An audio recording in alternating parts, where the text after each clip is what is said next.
ওই জাহান্নামের আগুন আমি আপনি সহ্য করতে পারবো না, ওই জাহান্নামের আগুন আমি আপনি বরদাস্ত করতে পারবো না রে বাবা।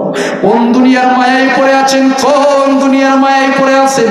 আজকে আমার ফিকির, আজকে আমার চিন্তা শুধু কোন কাজ করলে, কিভাবে চললে আমার স্ত্রী ভালো চলবে,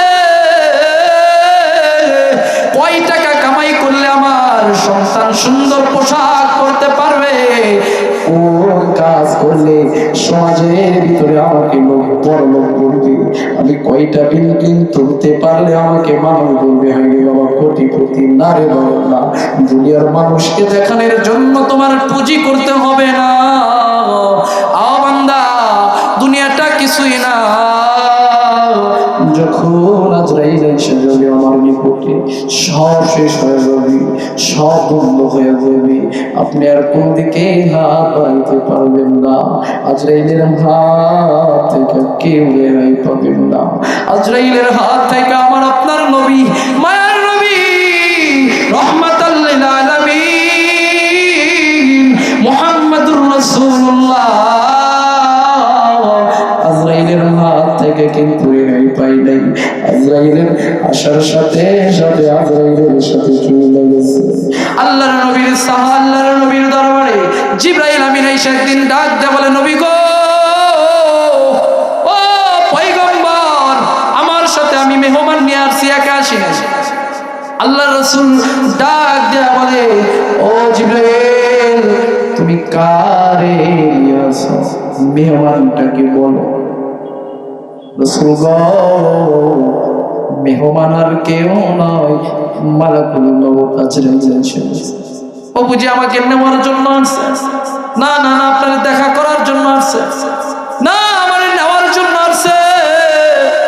আল্লাহর নবী অসুস্থ, আল্লাহর নবীর গায়ে অনেক জ্বর।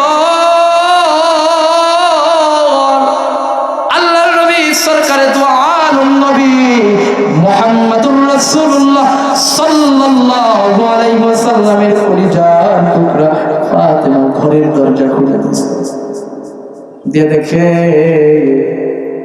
ঘরের দরজার সামনে কে যেন আয়েশা দাঁড়িয়ে গেছে।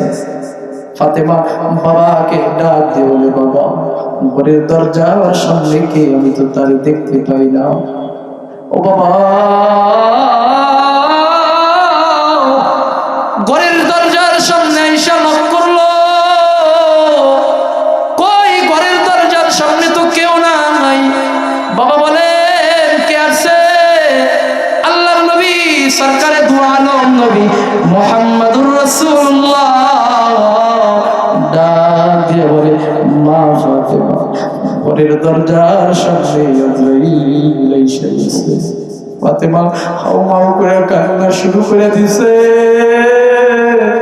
আব্বা,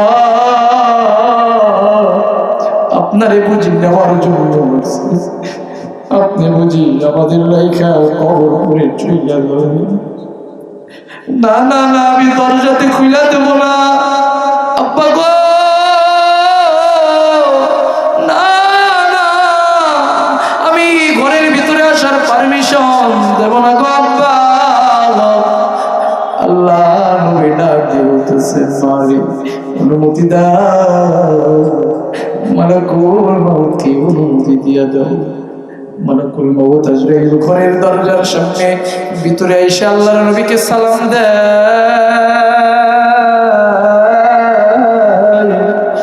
সালাম দিয়ে বলে, আল্লাহর রাসূল গো, আমি আপনার কাছে আছি। আল্লাহ আমাকে বলছে, আপনি যদি যাইতে চান আমি আপনারে নিয়ে যাব, আপনি যদি যাইতে না চান আমি আপনারে নিয়ে যাব না।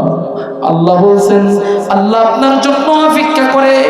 আপনি যদি যাইতে চান তাইলে আপনি যাইতে পারেন, আর যদি আপনি চান আপনি যাবেন না, তাইলে আপনারে নেব না। ও বাবা, আল্লাহর নবী সরকারে দু আলম নবী মুহাম্মাদুর রাসূলুল্লাহ ডাক দিয়ে বলতেছে, আজরাইল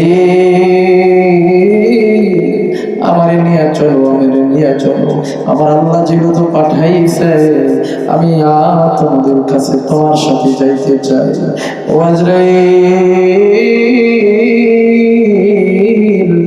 আমি তোমারে বলতেছি, আমার জান যখন তুমি কবজ করবা, আমি তোমারে বলতেছি, আল্লাহর নবী সরকার দু আলম নবী চোখের পানি ছেড়ে কান্না করতেছে। জিবরাইল আমিন ডাক দিয়ে বলতেছে, নবী গো, আপনি কেন কান্না করেন? আপনি বুঝি যাবেন না? আপনি বুঝি যাবেন না, দুনিয়াতে থাকবেন, এই কারণে কান্না করতেছেন নবী আমার। আল্লাহ নবী বিশ্ব নবী ডাক দিয়ে কয়, জিবরাইল না না না, আমি এই জন্য কান্না করতেছি। আপনি কেন কান্না করেন নবী বলে? আমি কান্না করি আমার গুনাহগার উম্মতের জন্য। আমার উম্মতেরা দুনিয়াতে থাকবে, আমি নবী থাকবো না, এই কারণে আমি রাসূল কান্না করতেছি। আজরাইল, আমার জান বের করো, আমাকে মৃত আমার জান কবজ করো। কিতাবের ভিতরে আছে আল্লাহর নবী বিশ্ব নবী সাল্লাল্লাহু আলাইহি ওয়াসাল্লাম শুয়ে আছে। আজরাইল তার জান বের করার জন্য কোন রিওয়ায়াতে এসেছে আল্লাহর নবী সরকার দু আলম নবীর বুকের উপরে আজরাইল শাহাদাত আঙ্গুল রেখেছে। আবার কোন বর্ণনায় এসেছে আল্লাহর নবী সরকার দু আলম নবীর বুকের উপরে আজরাইল হাত রেখেছে। আল্লাহর নবীর গাও ঘেমে গেছে, আল্লাহর নবীর চোখ থেকে পানি বের হয়ে গেছে। আল্লাহর নবী বিশ্ব নবী ডাক দিয়া কয়, আজরাইল তুমি কি আমার বুকের উপরে পাহাড় তুলে দিছো? তুমি কি আমার বুকের উপরে পাহাড় তুলে দিছো? তুমি কি আমার বুকের উপরে তামাম পৃথিবীটা তুলে দিছো? আমি নবী বরদাস্ত করতে পারি না। ও আজরাইল, তুমি কি করতেছো বলো? আজরাইল ডাক দিয়ে কয়, নবী গো, আমি আপনার উপরে পাহাড়ও তুলি নাই, আমি আপনার উপরে দুনিয়াও তুলি নাই, আমার হাতের শাহাদাত আঙ্গুলটা আপনার বুকের উপরে দিয়ে দিছি।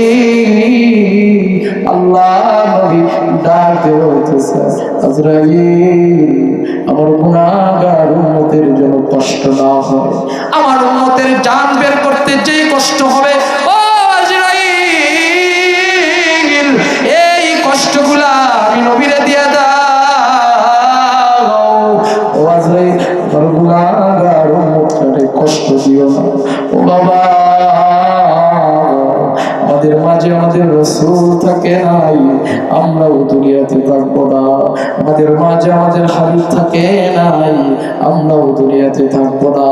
এই জন্য বাবা, আমরাও একদিন মৃত্যুবরণ করব, আমাদের একদিনও জান চলে যাবে।